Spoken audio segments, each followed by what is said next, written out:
Hello friends, स्वागत है आपके अपने यूट्यूब चैनल फिजिक्स वाला सिवान में। तो आज हम लोग पढ़ने वाले हैं क्लास 12 फिजिक्स का एमसीक्यू, जो कि हम चैप्टर नंबर 2 तक कंप्लीट कर चुके हैं। आज हमारा चैप्टर नंबर 3 है। चैप्टर नंबर 3 का नाम है विद्युत धारा। विद्युत धारा से रिलेटेड सभी इंपॉर्टेंट एमसीक्यूज हम लोग सोल्व करेंगे, जो कि आपके बोर्ड एग्जाम के लिए काफ़ी इंपॉर्टेंट है। तो चलिए आज की क्लास को स्टार्ट करते हैं। अगर आप भी चैनल पर पहली बार आए हैं तो जरूर सब्सक्राइब कर लीजिएगा। यहाँ पर फिजिक्स की A to Z कंप्लीट तैयारी कराई जाती है। नहीं विश्वास है तो जाकर प्लेलिस्ट में देख सकते हैं। फिजिक्स का स्पेशल क्लास चलता है, स्पेशल फिजिक्स का ही ये चैनल है। तो चलिए क्लास को स्टार्ट करते हैं बिना टाइम वेस्ट किए। पहला क्वेश्चन आप सभी के सामने है, तापक्रम बढ़ाने पर यदि प्रतिरोध घटता है तो वह है। तापक्रम बढ़ाने पर प्रतिरोध घटता है तो वह क्या है? अतिचालक है या अर्धचालक है या विद्युत रोधी है या इनमें से कोई नहीं? तो तापक्रम बढ़ाने पर प्रतिरोध घटता है तो वह क्या हो जाएगा? तो वह अर्धचालक है। अर्धचालक है, जो कि ऑप्शन नंबर बी इसका राइट आंसर होगा। चलिए नेक्स्ट क्वेश्चन दिया गया है कि प्रतिरोधकता ताप गुणांक का ऐसे ही मात्रक क्या होता है? प्रतिरोधकता ताप गुणांक का ऐसे ही मात्रक क्या होता है? के पावर -1 होता है, जो कि ऑप्शन नंबर 2 इसका राइट आंसर होगा।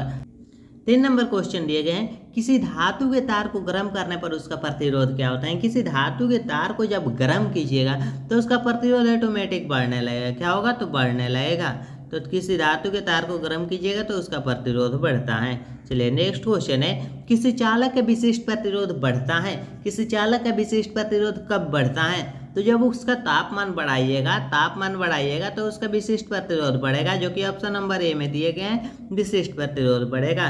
चलिए नेक्स्ट क्वेश्चन दिया गया है कि फ्यूज तार किस पदार्थ से निर्मित होता है? जो फ्यूज तार होता है वह किससे निर्मित होता है हमें बताना है। तो फ्यूज तार जो होता है वह लेड टीन का मिश्र धातु होता है। किसका? लेड टीन का मिश्र धातु होता है। चलिए नेक्स्ट क्वेश्चन दिया गया है कि एक आदर्श वोल्ट मीटर का प्रतिरोध होता है। एक आदर्श वोल्ट मीटर का प्रतिरोध क्या होता है? तो आदर्श वोल्ट मीटर का प्रतिरोध हमेशा अनंत होता है। अनंत होता है, इसका इन्फिनाइट होता है। चलिए नेक्स्ट क्वेश्चन दिया गया है 7 नंबर, काफी इंपॉर्टेंट है। किसी चालक के विद्युत धारा के प्रवाह का कारण है। किसी चालक के विद्युत धारा के प्रवाह का क्या कारण है? तो इसका कारण एक ही हो सकता है, विद्युतीय विभव में अंतर। जब विद्युतीय विभव में अंतर होगा, ऑप्शन नंबर सी में दिए गए, विद्युतीय विभव में अंतर होगा तभी विद्युत धारा का प्रवाह का कारण हो सकता है।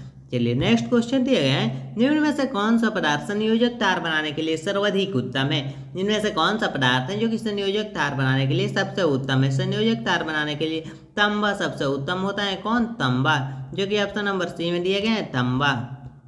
नेक्स्ट क्वेश्चन दिया गया है कि आदर्श एमीटर का प्रतिरोध है। आदर्श एमीटर का प्रतिरोध क्या होता है? तो आदर्श एमीटर का प्रतिरोध हमेशा क्या होता है? 0, मतलब 0, जो कि ऑप्शन नंबर ए में दिए गए हैं, 0। तो आदर्श एमीटर का प्रतिरोध हमेशा 0 होता है। चलिए नेक्स्ट क्वेश्चन है कि एक 220 वोल्ट 1000 वाट के बल्ब को 110 वोल्ट स्रोत से जोड़ दिया गया है। बल्ब के द्वारा खपत की गई शक्ति क्या होगी? बल्ब के द्वारा कितनी पावर ली जाएगी, कितनी शक्ति ली जाएगी? तो यहाँ पर दिए गए हैं 220 वाट है और 1000 वाट, 220 वोल्ट और 1000 वाट है, और उसको 110 वोल्ट के स्रोत पर जोड़ा गया है। तो ये तो 250 वाट ऊर्जा यूज करेगी। कितना? 250 से यूज करेगी, जो कि ऑप्शन नंबर सी में दिए गए हैं। चलिए नेक्स्ट क्वेश्चन काफ़ी इंपॉर्टेंट है और कई बार एग्जाम में पूछ दिया गया है कि प्रतिरोध का बीमीय सूत्र क्या होता है? प्रतिरोध का बीमीय सूत्र क्या होता है? तो प्रतिरोध का बीमीय सूत्र होता है Ml2T-3A-2, जो कि ऑप्शन नंबर बी में दिए गए, ये इसका राइट आंसर हो जाएगा। चलिए नेक्स्ट क्वेश्चन दिया गया है कि निम्न में कौन सा पदार्थ संयोजक तार बनाने के लिए सर्वाधिक उत्तम है? संयोजक तार बनाने के लिए सबसे उत्तम कौन सा है?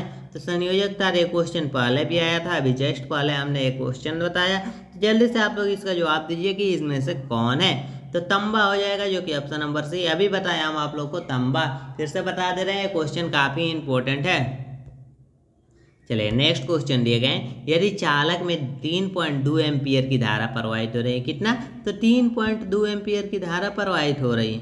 प्रति सेकंड प्रवाहित इलेक्ट्रॉनों की संख्या क्या होगी? प्रति सेकंड कितने इलेक्ट्रॉन प्रवाहित हो रहे हैं? हमें तो यहाँ दिए गए हैं 3.2 एम्पियर धारा प्रवाहित हो रही, तो प्रति सेकंड में, 1 सेकंड में कितने इलेक्ट्रॉन प्रवाहित हो रहे हैं उसके साथ में? तो 1 सेकंड में इसके साथ में 2.10 के पावर -19 इलेक्ट्रॉन प्रवाहित हो रहे हैं। चलिए नेक्स्ट क्वेश्चन दिए गए हैं कि फ्यूज तार किस पदार्थ से निर्मित होता है? फ्यूज तार जो होता है जो किस पदार्थ से निर्मित होता है? यह भी क्वेश्चन अभी जस्ट पहले बताया, जो क्वेश्चन इंपॉर्टेंट है डबल टाइप हो गया है। चलिए, फ्यूज तार किससे निर्मित होता है? तो लेड टिन मिश्र धातु से निर्मित होता है, जो कि ऑप्शन नंबर सी इसका राइट आंसर होगा। चलिए, नेक्स्ट क्वेश्चन दिया गया है कि एक 10 ओम तार की लंबाई को खींचकर तिगुना लंबा कर दिया जाता है। तिगुना कर दिया जाएगा तो प्रतिरोध होगा, तो 30 ओम हो जाएगा। तो इसका हमें प्रतिरोध अब निकालना है, तो इसका जब प्रतिरोध निकालिएगा तो 30 का प्रतिरोध हो जाएगा 90 ओम। 30 का प्रतिरोध हो जाएगा 90 ओम, जो कि ऑप्शन नंबर सी इसका राइट आंसर होगा। चलिए, नेक्स्ट क्वेश्चन दिया गया है कि किरचॉफ का प्रथम एवं द्वितीय नियम क्रमशः आधारित है। किरचॉफ का जो कि प्रथम और द्वितीय नियम किस पर आधारित है? तो किरचॉफ का प्रथम और द्वितीय नियम, पहला जो है आवेश संरक्षण और दूसरा ऊर्जा संरक्षण, इस पर आधारित है। किरचॉफ का पहला नियम आवेश संरक्षण और दूसरा ऊर्जा संरक्षण, जो कि ऑप्शन नंबर डी में दिए गए हैं, इसका राइट आंसर होगा।